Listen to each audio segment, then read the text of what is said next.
د لوی بخونکي خدای په پاک او سپېڅلي نامه قدرمنو لیدونکو په دې هیله چې جوړ او روغ به وئ.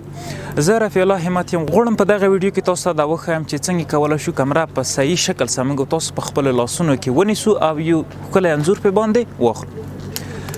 د دې هر څه د مخه باید موږ تاسو لومړی د کمرې بند په خپله غاړه کې واچو. دا چې د کمرې بند ډېر مهم دی، نو د کمرې د غورځېدو مخه د بند په واسطه نیول کېږي. نو زه ځم لومړی د کمرې بند په خپله غاړه کې اچوم. د دې دپاره چې موږ تاسو کمره په صحیح ډول په خپلو لاسونو باندې ونیسو، نو چپ لاس زموږ تاسو د سپایې په شکل سره د کمرې بدنه او د کمرې لینز په کم اندازه په خپل لاس کې نیسو او کولی شو په د چپ لاس باندې موږ په لومړیو دوه ګوتو باندې فوکس او ډي فوکس همدارنګه زوم ان او زوم اوټ ترسره کړو او د کمرې د خوځښت مخه د دغه لاس چپ لاس په واسطه سره ونیسو. دویم ښی لاس زموږ ستاسو د شټر دپاره دی، همدارنګه د کمرې د سیټینګ د تنظیمولو لپاره او د کرپ د نیولو دپاره موږ تاسو کمره په دې شکل سره په خپلو لاسونو باندې نیسو او تر څو د خوځښت مخه ونیول شي. کله چې مثلا موږ تاسو وغواړو چې په وی فاینډر باندې تصویر ونیسو، نو په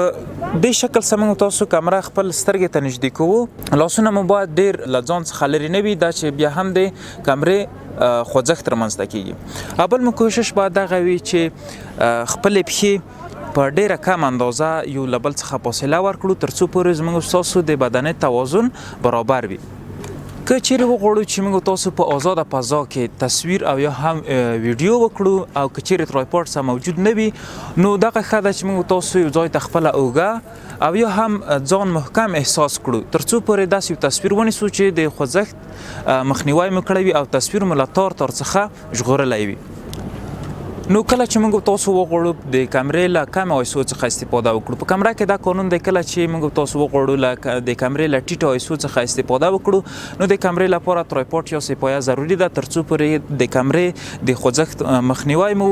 کړی وي او همدارنګه خپل زموږ ستاسو تصویر د تار څخه ژغورلی وي. قدرمنو لیدونکو، غواړم چې په دغه ویډیو کې تاسو ته د کمرې ځینې حرکتونه هم معرفي کړم چې یوه کمره څو حرکتونه لري او څنګه کولی شو موږ تاسو په لاس او یا هم په ترایپاډ سره خپلې کمرې ته حرکت ورکړو.